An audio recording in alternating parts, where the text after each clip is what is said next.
గారు మాట్లాడిన అసభ్యమైన పదజాలం ఆంధ్ర రాష్ట్ర అమరావతి వేశ్యలు అని చెప్పి మాట్లాడారు.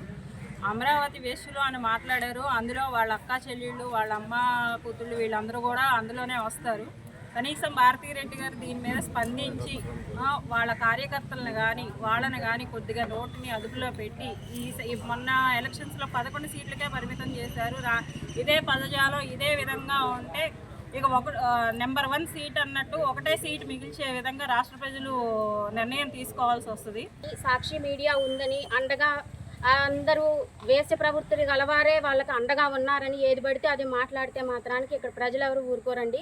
ఆంధ్రప్రదేశ్ ప్రజలు మనోభావాలు దెబ్బతినే విధంగా అలాగే మరి అమరావతి రాజధానిని వేశ్యల రాజధానిగా సంబోధించడం కృష్ణంరాజు గారిని మరి అది తగదు. అదేవిధంగా ఆయన్ని సపోర్ట్ చేసినటువంటి అసలు ఆ మీడియా సమావేశం నిర్వహించినటువంటి కొమ్మినేని శ్రీనివాసరావు గారు మరి దాన్ని సమర్థిస్తూ ఊరుకోవటం కూడా ఇది మనోభావాలకి దెబ్బతీసే విధంగానే ఉంది. అందరికీ నమస్కారం అండి. ఈరోజు రాజధాని పట్ల మాట్లాడిన తీరు కృష్ణంరాజు గారు చాలా ఘోరంగా ఉంది. ఆడవాళ్ళ పరంగా నిత్యంగా మాట్లాడారు. ఆ మాటలన్నిటికీ ఆడవాళ్ళ మనోభావాలు దెబ్బతిన్నాయి. మేము పోలీస్ స్టేషన్లో కంప్లైంట్ ఇచ్చాం. కృష్ణంరాజు అనే వ్యక్తిని మీరు కఠినంగా శిక్షించాలని కోరుకుంటున్నాం. అందరికీ నమస్కారం అండి. ఆంధ్ర రాష్ట్ర ప్రజలందరూ మొన్న జరిగిన డిబేట్ మొత్తం కూడా ఆంధ్ర రాష్ట్ర ప్రజలందరూ చూస్తున్నారు.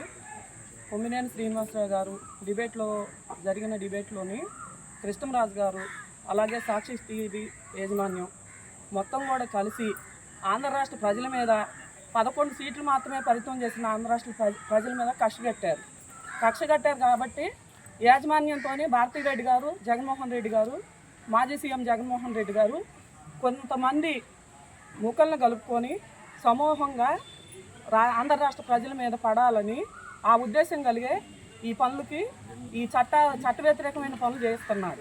అదే రాజధానిలో కాదా, అమరావతిలో కాదా? మొన్నదాకా విజయమ్మ గారు ఉన్నది అక్కడ కాదా? షర్మిలా గారు ఉంది అక్కడ కాదా?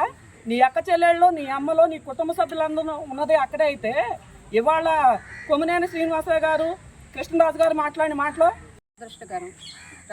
రాష్ట్ర ప్రజలందరికీ జగన్మోహన్ రెడ్డి, ఆయన భార్య భారతీరెడ్డి క్షమాపణ చెప్పాలి, బహిరంగ క్షమాపణ చెప్పాలి. అమరావతి రాజధాని వేశ్యల రాజధాని అంటూ కొమ్మినేని శ్రీనివాసరావు, కృష్ణరాజు గారు చేసిన ఆరోపణల్ని మహిళా లోకం తీవ్రంగా ఖండిస్తోంది. 2 రోజుల నుంచి జరుగుతున్న సంఘటనలు చూస్తూనే ఉన్నారు. అయ్యా జగన్మోహన్ రెడ్డి, అమరావతి రాజధాని కాదు 3 రాజధానులు అని చెప్పినందుకే నీకు ప్రతిపక్ష హోదా కూడా లేకుండా ఇంటికి పంపించారు జనం. అదే ఇంకా సిగ్గు లేకుండా నువ్వు అమరావతి దేవతల రాజధాని కాదు వేశ్యల రాజధాని అంటూ ప్రకటిస్తున్నావు. నిన్ను, నీ ఛానల్ని, సాక్షి ఛానల్ని రాష్ట్రం నుంచి తరిమి కొట్టే సమయం ఆసన్నమైందని మేము ఈ పత్రికా ముఖంగా తెలియజేస్తున్నాము. కృష్ణలుగులో దాక్కున్నావా? 2 రోజుల నుంచి జరుగుతున్న సంఘటనలు చూస్తూనే ఉన్నావు కదా. నువ్వు ఒక మహిళవే, నీ ఇంట్లో మహిళలు ఉన్నారు. దీన్ని ఖండించి బహిరంగ క్షమాపణ చెప్పాలి. ఈ సందర్భంగా మేము రాష్ట్ర హోంమంత్రి వంగలపూడి అనిత గారికి, మహిళా కమిషన్ చైర్పర్సన్ రాయపాటి శైల్య గారికి, రాష్ట్ర ఎస్సీ కమిషన్ చైర్మన్ జవహర్ గారికి ఈ కేసుని సుమోటాగా స్వీకరించి వాళ్ళ తగిన శిక్ష పడేలాగా చేయవలసిందిగా మేము కోరుచున్నాము. బట్టి ఆయన మాట్లాడితే ఆడవాళ్ళ జోలికి వస్తే పునాదులే కదిలిపోయినాయి. ఇప్పుడు ఆడవాళ్ళ జోలికి వచ్చి ఆడవాళ్ళని తప్పుడు కోతలు కూసిన కృష్ణరాజుని తక్షణమే అరెస్ట్ చేయాలని తిరువూరు పిఎస్లో మేము కంప్లైంట్ ఇచ్చాము. అతనికి బుద్ధి చెప్పాలి. రెండోసారి ఆడవాళ్ళ జోలికి వస్తే పుట్టగతులు కూడా ఉండవని చెప్పేసి అతనికి తెలిసేటట్టుగా చేయాలి. ఇంకొకటి ఏంటంటే ఆడవాళ్ళని అన్నారు అంటే ఇందులోని ఎస్సీ మహిళలు కూడా ఉన్నారు. ఇంకా అతన్ని లోతుగా ఇంకా గట్టిగా అతన్ని పట్టుకొని ఎస్సీ కేసు కూడా దానికి యాడ్ చేసి మా మనోభావాలు దెబ్బతిన్నాయి కాబట్టి జగన్మోహన్ రెడ్డి గారు ఇలాంటి రాజకీయ ద్రోహుల్ని మీరు ఎమ్మటేసుకొని మీకున్న ఇదిని కూడా పోగొట్టుకొని పుట్టగతులు లేకుండా మీకు మీ పార్టీకి పుట్టగతులు లేకుండా పోవాల్సి వచ్చింది.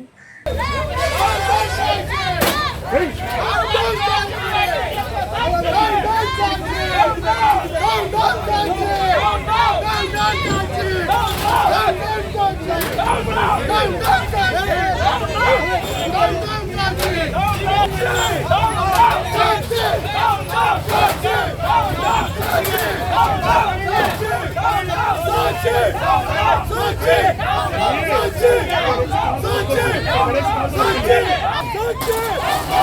తీసురండి.